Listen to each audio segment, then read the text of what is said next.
नमस्कार दोस्तों, स्वागत है आपका साइंस चटनी में। शंकर उर्फ शंकराचार्य उर्फ आदि गुरु शंकराचार्य, जिनका जन्म 788 एडी और मृत्यु 820 एडी बताई जाती है। यह वो कालखंड था जब भारत में बौद्ध दर्शन और जैन दर्शन संभवतः पाए जाते थे। शंकराचार्य को कुछ लोग आजकल अवतार बताने पे ठहरे हैं, तो कुछ लोग आदि गुरु बता रहे हैं। हाल ही में कुछ किताबें आई हैं, जिसमें से नंदलाल दसोरा की शंकर दिग्विजय और ब्रह्म सूत्र पे एक भाष्य बताया गया है, जिसको कि शंकर का ही भाष्य बताया जा रहा है। और इन्हीं किताबों के आधार पर शंकर को चरितार्थ किया जा रहा है और यह बताया जा रहा है कि इनका जो दर्शन है वो सबसे बेहतर दर्शन है और उसी से विश्व में मानव जीवन में शांति व्यवस्था स्थापित की जा सकती है। इनके अलावा भी कई सारी पोथी पत्राएं मार्केट में आ चुकी है शंकर के अद्वैतवाद सिद्धांत के नाम पे। लेकिन जैसा कि हम जानते हैं, ये जितने भी धर्म गुरु हैं, इनके नाम पर जितने भी ढोल नगाड़े पब्लिक में दिखाए बजाए जाते हैं, हमेशा ही इनकी हकीकत कुछ और होती है। आइए एक नजर डालते हैं शंकर की जीवनी पे, जिसे बाद में शंकराचार्य कहा गया। शंकर के बारे में हमेशा यह प्रचारित किया जा रहा है कि उन्हें ब्रह्म ज्ञान की प्राप्ति थी, लेकिन इनके नाम पर जिन किताबों का हवाला बताया जा रहा है, उनको अगर हम ध्यान से पढ़ें तो यह लगता है कि शंकर का ब्रह्म ज्ञान तो बिल्कुल छलावा है। शंकर का कहना था जगन मिथ्या ब्रह्म सत्यम, यानी कि इस धारा पे जितने भी लोग हैं, जीव जंतु और भौतिक सुखें हैं, वो सब की सब मिथ्या है। लेकिन शंकराचार्य की जीवनी खुद ही इसके उलट दिखाई देती है। वो खुद ही कहीं ब्राह्मणों से, शूद्रों से, बौद्धों से, चरवाकों से, जैनों से लड़ते भिड़ते नजर आते हैं, शास्त्रार्थ और शस्त्र दोनों से। इस पे मैं 2 वीडियोस बनाऊंगा, दूसरे वीडियो में भी काफी कुछ कवर होगा। शंकराचार्य के अगर दर्शन को थोड़ा सा और डिटेल से देखें तो इससे पता चलता है कि जब हम जगे होते हैं तो जितनी भी भौतिक वस्तुएं दिखती हैं, इंसान, औरत, मर्द, बच्चे, वो सब की सब मिथ्या है। लेकिन यह दर्शन देने वाला व्यक्ति खुद ही अपनी कथनी और करनी में फर्क करते नजर आते हैं। और इसमें हमें कोई ताज्जुब भी नहीं, क्योंकि आजकल के भी धार्मिक हमेशा अपने मजहब को, रिलीजन को, धर्म को शांतिप्रिय बताते रहते हैं, लेकिन प्रैक्टिकली ये हमेशा दंगा फसाद, गाली गलौज, मुंह में राम, अल्लाह, गॉड और नास्तिकों के चैनल पे हमेशा अपने धार्मिक संस्कृति गाली गलौज करते हुए नजर आते हैं। ऐसे में शंकराचार्य के कथनी करने में अंतर होना भी ताज्जुब नहीं लगता। हाँ, उनके दर्शन की नींव ही झूठ और मिथ्या पे टिकी हुई दिखाई देती है।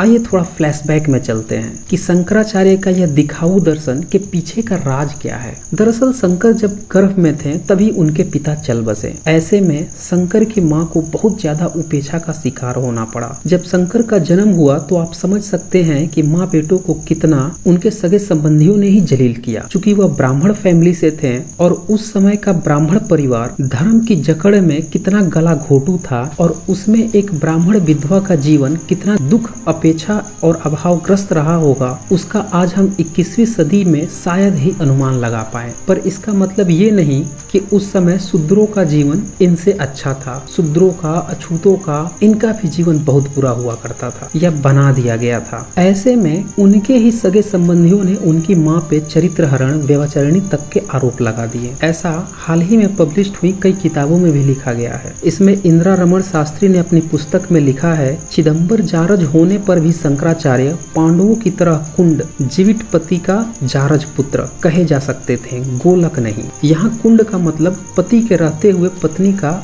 उपपति के द्वारा पुत्र होना, जबकि गोलक का मतलब है मृत पति के बाद पत्नी को उपपति के द्वारा पुत्र की प्राप्ति। अब यहाँ पे प्रश्न यह उठता है कि कहीं ऐसा तो नहीं कि जब महाकाव्य महाभारत मुगल काल और उसके बाद जब लिपिबद्ध किया गया था तो शंकराचार्य के जन्म के इस विवाद को ढकने के लिए ही महाकाव्य के नायकों पांडवों को भी कुंड बताया गया, यानी कि पिता के रहते हुए भी कोई और पिता। धार्मिक भारत में आज भी कई सारे ऐसे धार्मिक मिल जाते हैं जो ये बताते हैं कि अंग्रेजों मुगलों से पहले भारत में दूध की नदियां बहती थी, सोने की चिड़िया हुआ करता था। लेकिन शंकर के बचपन और उसकी दरिद्रता को देखते हुए, उनकी बदनामी देखते हुए ऐसा नहीं लगता। भीख मांगकर गुजारा चलाते हुए शंकर 8 वर्ष की उम्र में ताने सुनते हुए अपने सगे संबंधियों से उपेक्षित घर छोड़कर भाग निकले। कुछ धार्मिक इसे उन्हें संन्यास लेना कहकर खुद को सांत्वना दे लेते हैं। शंकर जब 16 साल के हुए तो उनकी माँ की मृत्यु हो गई। शंकर अपने गांव जो कि केरल के कालती में था वहां पहुंचे। उनके सगे संबंधियों ने धर्म की दुहाई देकर उन्हें दाह संस्कार करने से मना कर दिया। किसी ने न उनकी अर्थी उठाने में मदद की और न शव जलाने के लिए ईंधन दिया। इतना ही नहीं, उन्हें व्यभिचारिणी का पुत्र कहकर भी गालियां दी। ये 8वीं सदी का ब्राह्मण समाज था। शंकर दिग्विजय में साफ तौर पे लिखा है, घर के समीप कमंडलू रखकर शंकर ने सूखी लकड़ियां बटोरी। उसने माता की दाहिनी भुजा से उसका मंथन करके अंगनी उत्पन्न की और उससे माता का दाह संस्कार किया। डॉक्टर सुरेंद्र कुमार शर्मा अज्ञात अपनी किताब में लिखते हैं, क्योंकि बारंबार मांगने पर भी बहुजनों ने शंकर को आग नहीं दी, अतः क्रुद्ध होकर उन्होंने उन सबको श्राप दिया, हे ब्राह्मण, आज से वेद से बहिष्कृत हो जाएंगे, शूद्र समान हो जाएंगे और भिखारी इनके घरों से भीख नहीं लेंगे। उस समय जिस घर से लोग भीख नहीं लेते थे उस घर को अत्यंत नीच समझा जाता था। उसमें वो आगे कहते हैं, आज से तुम्हारे घरों के पास ही शमशान बना रहे। सोचिए, यह 8वीं सदी की घटना है जब भारत में सिर्फ एक मुस्लिम सेनापति मोहम्मद बिन कासिम, जो कि भारत के बॉर्डर सिंध प्रांत पे आक्रमण किया था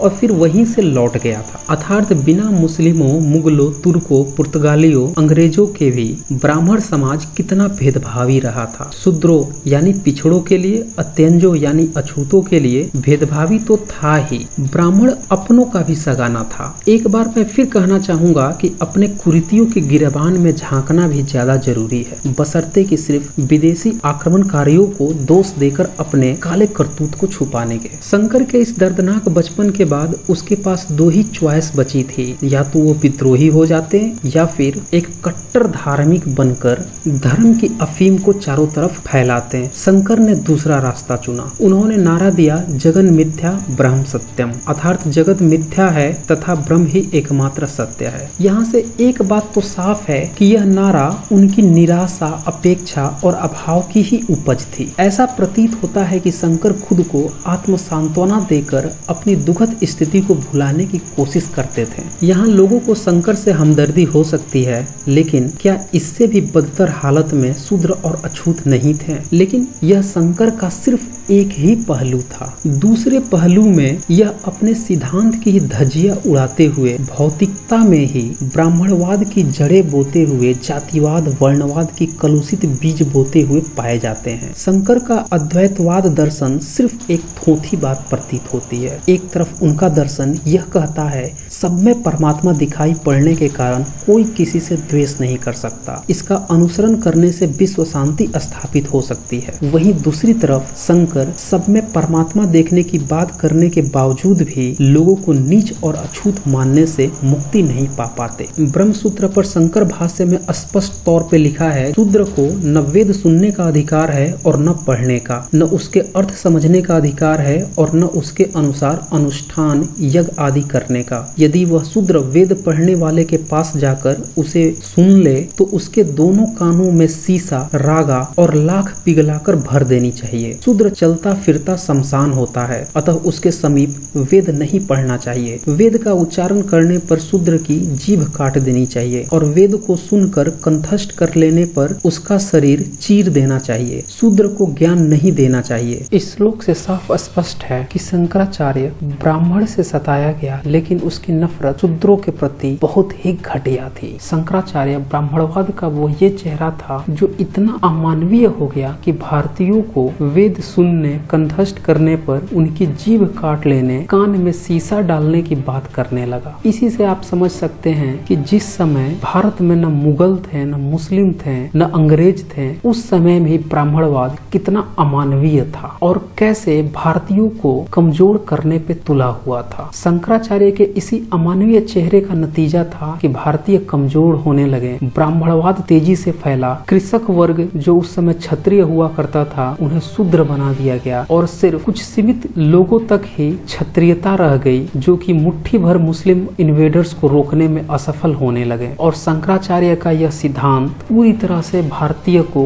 अगले हजारों सालों की गुलामी के लिए ढकेल दिया। इससे पूरी तरह स्पष्ट है कि शंकराचार्य ही भारतीयों में जाति पाति, वर्ण वर्णवाद, भेदभाव, छूत अछूत शूद्र का कंसेप्ट बुरी तरह से लोगों के बीच में घुसपैठ कराते हुए भारतीयों को हमेशा के लिए गुलामी के दलदल में झोंक दिया। शंकर की शूद्रों के प्रति यह नफरत जिंदगी भर रही, जो उनकी गुदा में भगंदर यानी कि बवासीर के रूप में होने और उसमें अत्यधिक रक्तस्राव होने के कारण 32 साल की अल्पायु में ही जान देकर गंवानी पड़ी। अब यहाँ पे कई सारे सवाल खड़े होते हैं कि 8वीं सदी में आयुर्वेद पता नहीं वेद के किस कोने में कुंडली मार के बैठ गया था, जो उस समय के आयुर्वेदाचार्य और वैद्यों को मिल ही नहीं पा रहा था कि वो एक बवासीर का भी इलाज कर पाते। पता नहीं उस समय शल्य, चरक, सुश्रुत न जाने कहाँ गायब हो गए थे। उस समय तो कोई मुगल अंग्रेज भी नहीं थे जो इनकी वेदों में और किताबों में मिलावट कर दिए। बिल्कुल विशुद्ध इनके पास वेद और पता नहीं कौन कौन से ब्राह्मण ग्रंथ होंगे ही, मिलावट का भी कोई चक्कर नहीं था। ऐसी हालत में भी शंकराचार्य अपने बवासीर का इलाज कराने भारत के कोने कोने में घूमते रहे। केरल से होते हुए ये इलाज के चक्कर में केदारनाथ भी पहुंच गए। अपनी इस बीमारी से दुबले हुए शंकर ठंडी बर्दाश्त न कर सके और वहीं पे चल बसे। आलोचना से कोई नहीं बच सकता। इतिहास आपके कारनामों को कभी नहीं भूलता।